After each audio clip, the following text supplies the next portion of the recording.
Good morning guys. May dumating tayong parcel ngayon galing ng Lazada.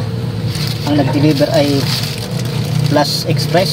Ito yung order ko na battery ng drone na L900 drone. Mura siya kaya ako yung order.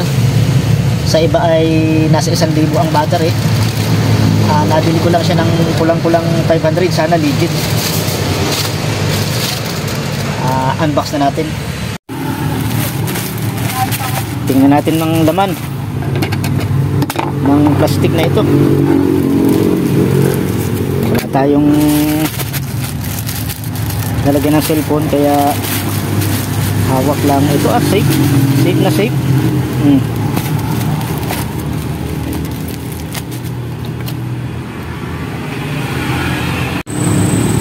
Ito guys, nabuksan na natin. Ito na. Ayan. I-charge ko muna. Tapos pagka napuno, tatry kong subukan. Sana okay. Parang okay naman. Ayan siya. Pag okay to, bibili ulit ako.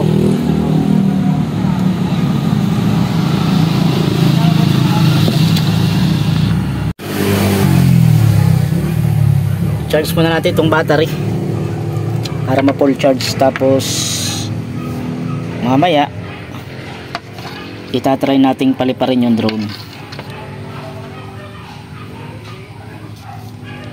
Charge muna natin. Sige pa. Iya, pumasok ah.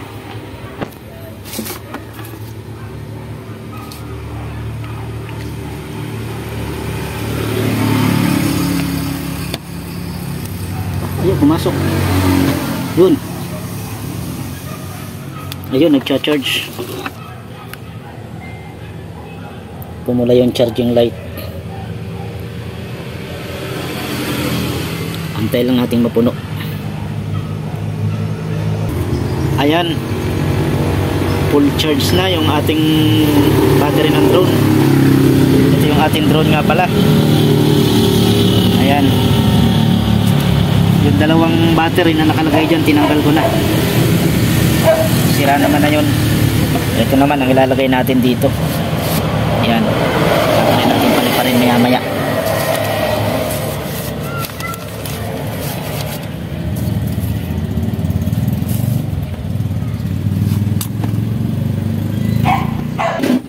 Guys, ihahanda na natin yung drone at tayo magpapalipad.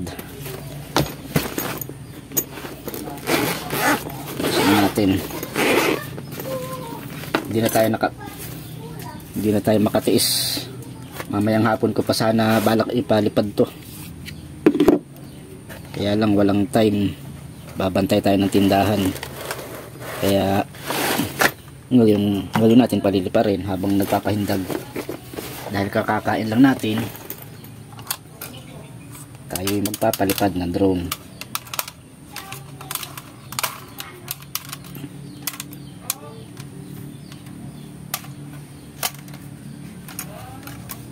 Ito yung binili nating battery, oh. Ibang kulay. Black ang pinili ko para maiba-iba naman. Bah, parang hindi kasya. Nako. Ayun. Ayos.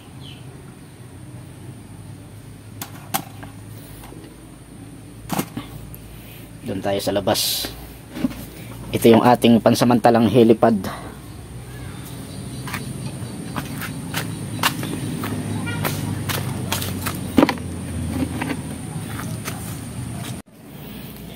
Ilabas na din natin yung kanyang remote. Ito.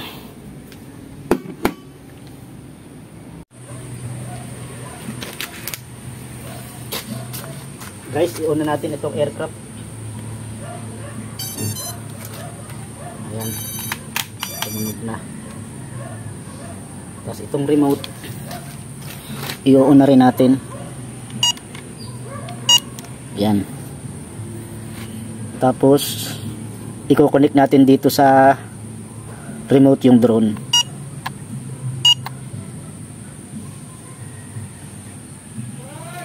hindi nag-connect.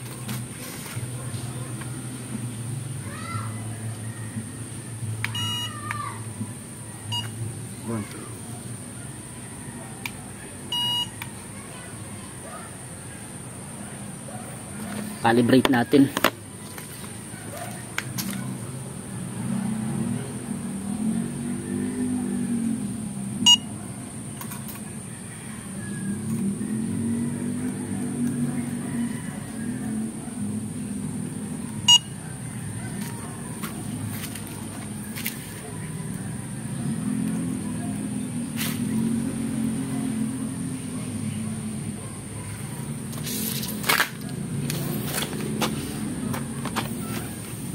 Okay, full charge yung kanyang battery. Yung battery ng drone ay yung pong nasa baba. Yung kanyang RX, yung battery ng remote ay yung tinatawag na TX. Medyo may sira na yung battery ng remote. 3 bar agad. Aantayin lang natin na maging siyam yung kanyang GPS bago natin i-take off. Hindi yan magti-take off ng kulang ang GPS. Magbibit muna yan pagka pwede nang lumipad.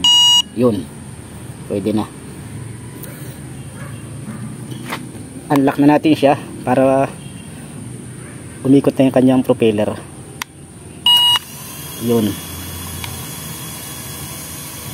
Tapos take off natin siya. Titingnan natin kung hindi mababago yung battery.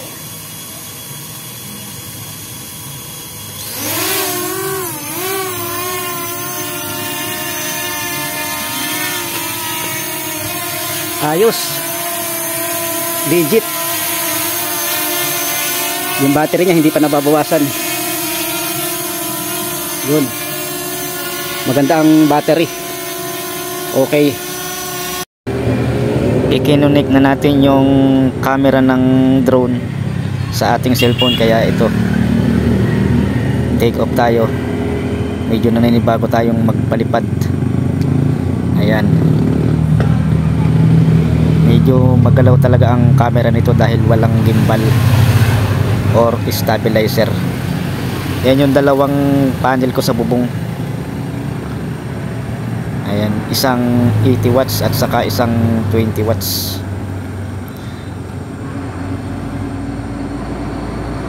Yan, medyo tumataas na tayo, lagpas na tayo sa bubong. Try natin itong battery na to kung matatag.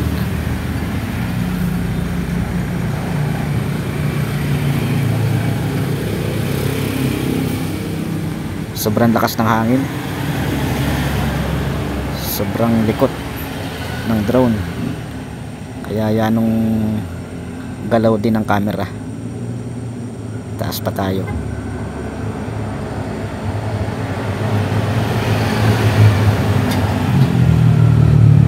Yan.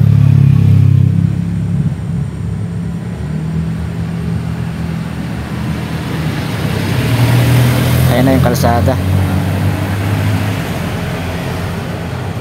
Medyo mababa pa tayo. Hindi tayo muna magpapataas ng mataas dahil sobrang lakas ng hangin. Mababa pa tayo pero ang lakas na ng hangin. Ayun, kita na yung kalsada ng papuntang bahay na yun ng Bibito. Tanaw na. Yan yung kalsada ng papunta ng Calawag. Yung paahon na yan ay ang bundok ng Bibito.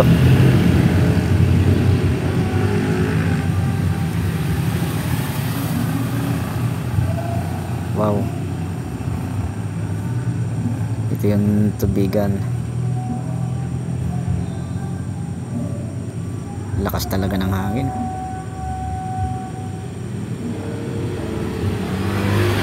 Wala tayong pambili ng magandang drone. Mas maganda sanang magpalipad kung yung may gimbal, para kahit anong lakas ng hangin naka-steady lang yung camera niya. Hindi pa natin kayang bumili ng ganun drone. Hanggang sa toy drone lang muna tayo. Ayan yung bahay na yun. Talagang pasensya na sa manonood. Talagang ito'y libangan lang. tanging nakapagpapasaya sa akin. Ayan, baba na tayo.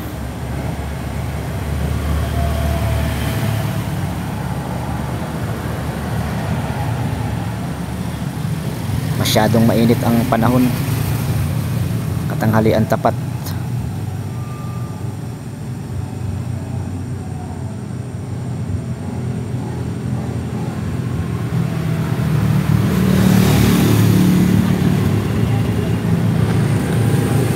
Ayos guys, legit. Ang tagal ng battery, halos 4 minutes kong pinapalipad, hindi pa rin nababawasan yung bar ng battery dun sa monitor, dun sa remote. Hindi ako nagpalipad ng matagal, hindi ko inubos yung battery at mahangin sa taas, saka sobrang init. Ang init na tong drone, nabilad sa taas. Napalipad ko siya ng 37 meters ngayon, unang lipad, unang gamit ng replacement na battery. Yun lang guys, thank you for watching.